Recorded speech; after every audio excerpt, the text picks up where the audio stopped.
Magandang araw mga kabakons, welcome to my channel. For today's video ay pag-usapan na naman natin kung paano mag-install ng fire alarm system para sa Tesla in-situ or FDAS. Una, meron po akong ginawang gaya dito para makita nyo lang kung ano ba ang nasa loob at harap ng isang fire detector alarm system at kung paano natin i-connect dito ang bawat device na nakapagpagana sa ating fire alarm system. So dito sa front panel ay makikita natin ang number of zone 1 to 5 at meron ding mga pause button at mga LED indicator na siya yung magbibigay signal sa atin sa bawat problema na madidetect sa ating system. Itong zone 1 to 5 kasi ay siya yung switch sa ating system at ang mga device naman tulad ng smoke detector at heat detector ay siya yung mag-trigger sa ating switch para tumunog ang ating fire alarm bell. Depende na lang kung saang location nyo ito ilagay at huwag nyo rin kalimutan maglagay ng end-of-line resistor o AOL. Parallel nyo lang sa dulo. Like for example, mag-install kayo ng 5 smoke detector ay doon nyo ilagay sa pang-5 at pati na rin sa fire alarm bell dapat meron ding resistor na nakalagay 7.5 ohms resistor para hindi po siya mag-error. So dito i-actual lang po natin tulad ng sinabi ko kanina, ito yung front panel at ito yung inside panel at ito yung zone 1. Lahat ito na portion sa left side ay area ng zone 1 to 5.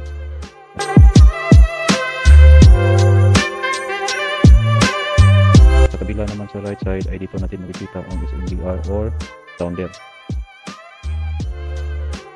At nilagyan ko na din ito ng extension terminal block para hindi na po tayo laging open sa loob sa tuwing mag-demonstrate tayo. Ginamit ko lang kasi ito pang demo. Okay, so i-close na po natin para masimulan na natin ang pagkabit. Una nating ikabit ay ang smoke detector.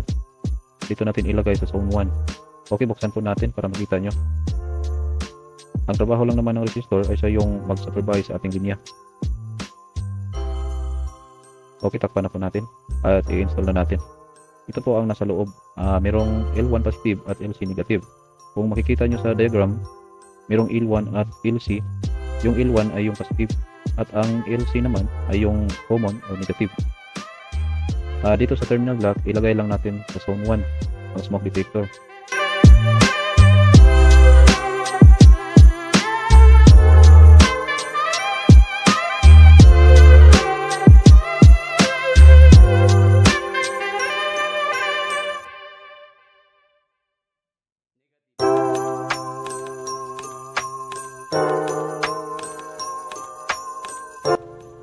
At dito tapos na po natin ay kabit ang smoke detector at isunod na naman natin ang heat detector. At buksan din natin para makita nyo dito. Meron kayong makita na L1 positive at C1 negative. Basta merong C, yon ang negative.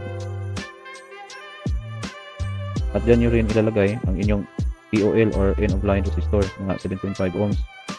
Ang trabaho lang naman ng resistor ay siya yung mag-supervise sa ating linya. Okay, takpan na po natin at i-install na natin.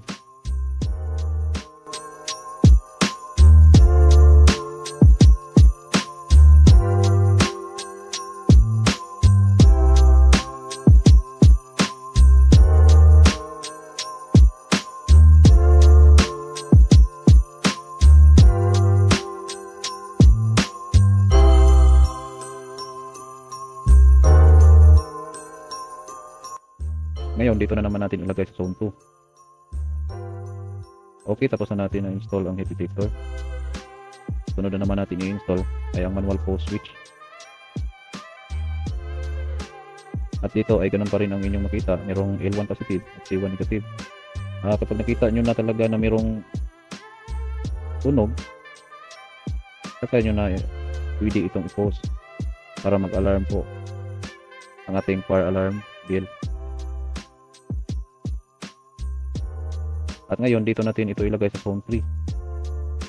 At kahit saang zone nyo naman ito ilagay, ay okay lang kasi ang trabaho ni zone ay siya yung switch terminal. Kaya lahat ng switch ay dyan natin ilagay.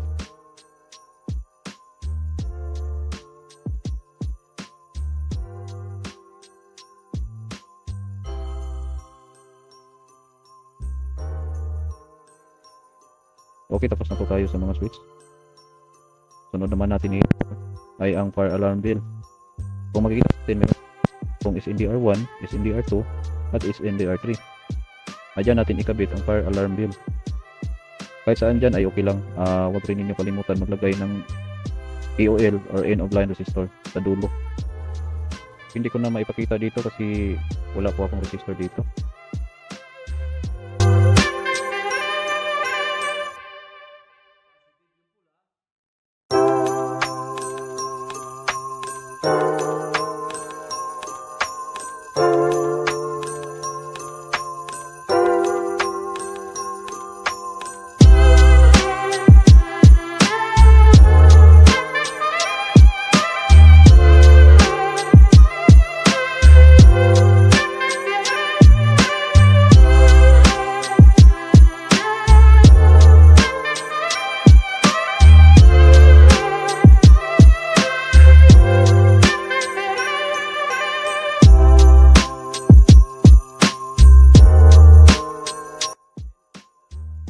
Okay, naikabit na natin at ito palang pilot lamp na red ay nakaparallel connection lang yan sa ating fire alarm bin.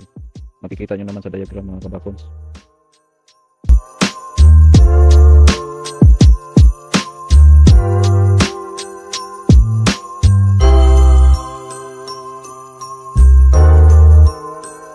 Okay, dahil tapos na po tayo, ay lagyan na po natin ito ng power.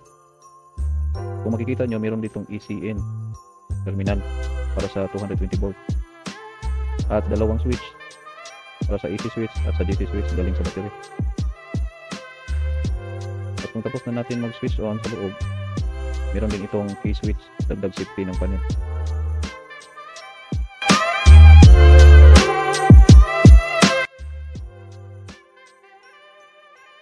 At paano ba ito gagana lahat?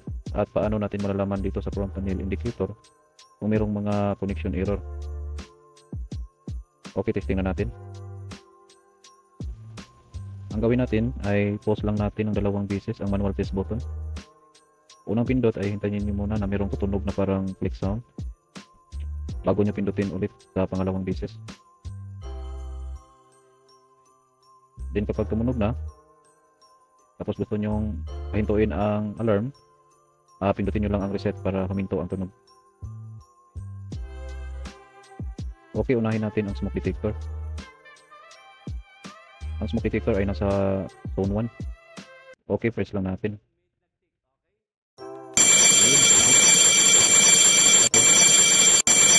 Press lang natin ang reset.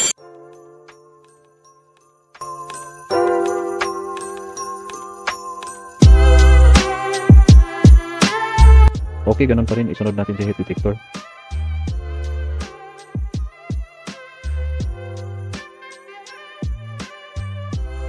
Ayun, tumakas din. Pindutin natin ang reset. At tapos dito na naman tayo sa manual pause switch.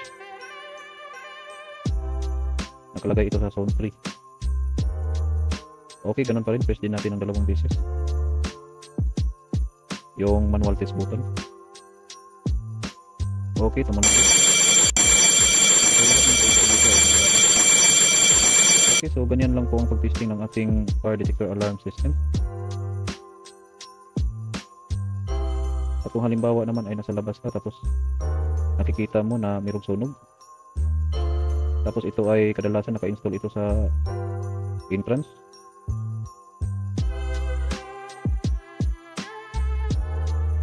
dito na po tayo mag-manual pause sa switch.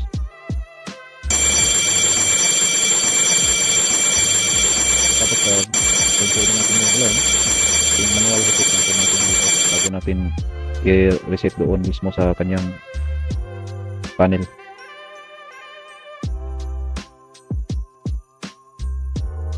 So hanggang dito na lang mga kabakons. Kung nagustuhan nyo ang aking video, huwag kalimutan mag-like, follow and share for more.